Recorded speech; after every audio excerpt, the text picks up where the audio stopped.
Another Thanksgiving, another new pumpkin recipe.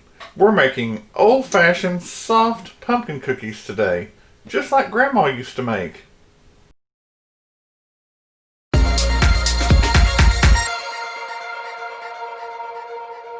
Welcome to Help at Home, your resource for great recipes and easy learning. I'm Jim Hightower.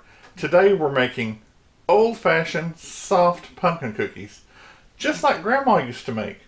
And they come from the 1989 Libby's Festive Treats Cookbook, and it's off my favorite online resource, the Michigan State University Library. I'll put that link in the description below, and I will also type up the ingredients and put them in the description. But here we go. So grab your pen and paper. Here come the ingredients. You will need 2.5 cups flour, 1 teaspoon baking powder, 1 teaspoon baking soda, half a teaspoon salt, 1 teaspoon ground cinnamon, half a teaspoon ground ginger, 1/4 teaspoon cloves, half a cup of butter, softened, 1.5 cups of granulated sugar, 1 cup pumpkin, 1 egg, 1 teaspoon vanilla extract. Preheat your oven to 350 degrees. For my favorite diabetics, you can always use the Splenda sugar blend and use half as much as the recipe called for. So that that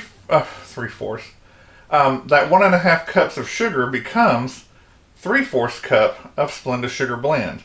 Why do you need the sugar blend? Because you need a little bit of sugar to make sure that the consistency comes out right, and so they will brown. There you go. And remember, moderation is key. You start by creaming the half a cup of butter with the sugar. And if you recall, half a cup of butter is 1 stick. Now I've let that sit out and get to room temperature.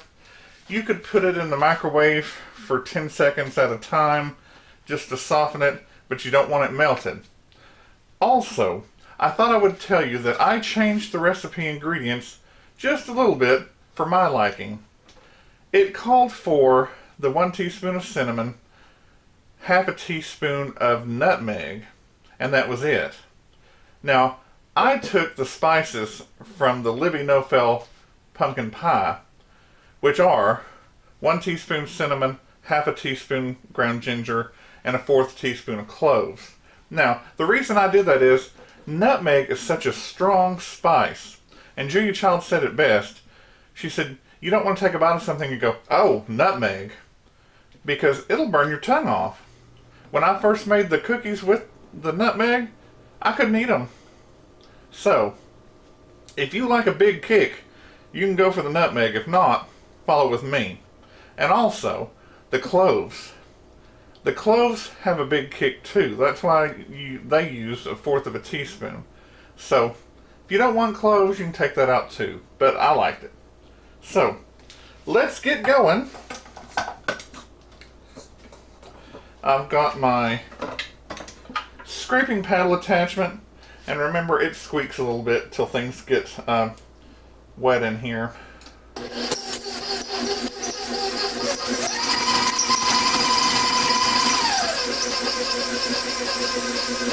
really just dump all that sugar in. And it doesn't take but a second. Don't forget to scrape your bowl unless you have one of these scraping paddle attachments. Next is your dry ingredients. That's everything, including spices.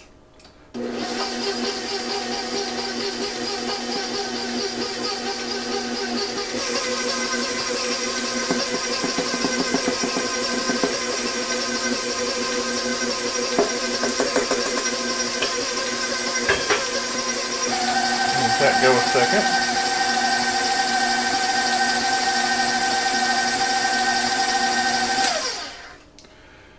Then we put in our pumpkin. I'm going to move that beater around. I'm going to lower my bowl too. I've been using that handheld mixer so often lately that I'm out of practice with Big Red, but when you're adding in lots of ingredients, or things like this, it makes it easier to use a stand mixer.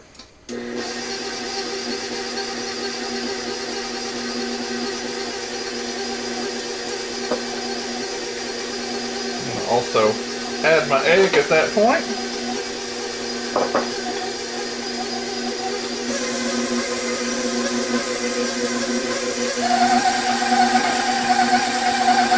Mix until it masses together, and it'll start cleaning the bowl. And get my half a teaspoon of vanilla. No, 1 teaspoon vanilla. This is the ever popular Rick Halber homemade vanilla. So fortunate that I found this extra bottle in the back of my cabinet. Have to wash off my measuring spoons when I finish.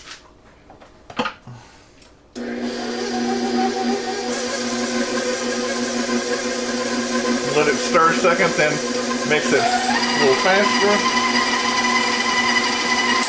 That's it. You're done. Let's move along to the oven section. Alright, I've got my big scraper here, spatula, and just giving it one more little fold in or stir to make sure everything's incorporated. Well, I'm not using this again, so. Ooh, that's good. Next, got my 1.5 tablespoon disher. I have a cookie sheet. I ran the cookie sheet under the kitchen faucet, and then I stuck a piece of parchment paper onto it so it would hold. And then got my cookie disher here. Now it says drop by rounded teaspoons, but I like this disher, and they're not terribly expensive. You could get a disher at Walmart. You could get them on Amazon for sure. One thing I'll tell you about these cookies is that they don't necessarily spread, but they puff. So I'm going to go ahead and fill this. You don't need to see me do this. You've seen it. You're watching it now. Here's the rest of my cookies on one sheet. I'm just doing this token amount. You get, let's see, 4 and 5, that's 20. You could probably get 2 sheets this size, so 40 cookies, or even more if you do just the teaspoon size. Into your 350 degree oven for 15 to 20 minutes. Even set your oven, set your oven timer to about 12 minutes so that you can check it and make sure that it's not too done. Slightly brown and puffed up. That's what you want. Here they are out of the oven. That was about 15 minutes. They've puffed up, but that's where they're going to stay. They're not going to go down very much. They're slightly firm on top, but they will be soft. And you can add even more goodness to it. You could add in chopped peanuts or chopped pecans or walnuts, whatever you like. It even recommended adding a cup of nuts, but it also recommended adding a cup of oatmeal and a cup of nuts.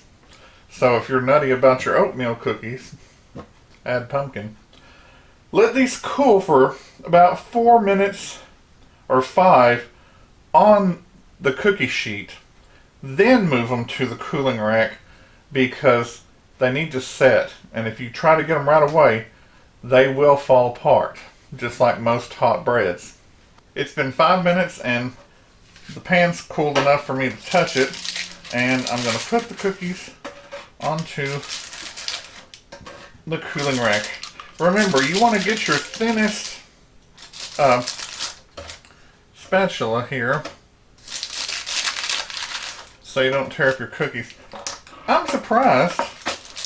You know, we've talked in the past that nothing sticks to parchment paper, but these cookies kind of did. So, taking them by hand, which is something I've never done. This batch seemed a little bit different just because I made them in Big Red instead of with the hand mixer. Maybe it whipped it up with more air. Maybe it mixed up the ingredients better. I don't know. Life happens, and it'll happen to you. That.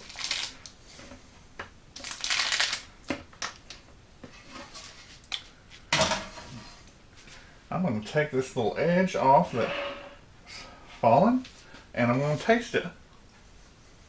Oh, that's good. You know, these pumpkin recipes are great with a cup of coffee, or you could try it with some hot cocoa. It's just nice, soothing, comforting. And you don't have that spicy taste but a couple of months a year, November and December, so enjoy it while you can. Storage tips. When these are completely cool to room temperature, you can bag them in a Ziploc bag, push the air out, and they will stay soft. And that's just the way we like them. So, especially kids, and I'm a Toys R Us kid, I'm a nut, you know that.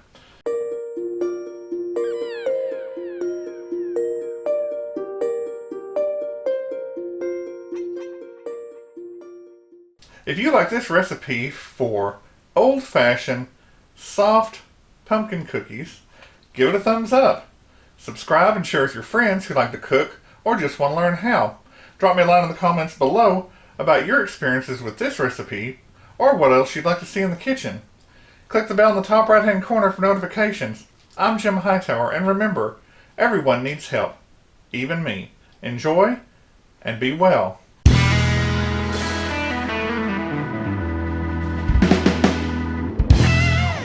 That was right, but it just came out bad. Another Thanksgiving, another new pumpkin recipe. We're making old-fashioned soft pumpkin recipe. Flopper. 1 teaspoon ground cinnamon, half a teaspoon ground ginger. That was just rude.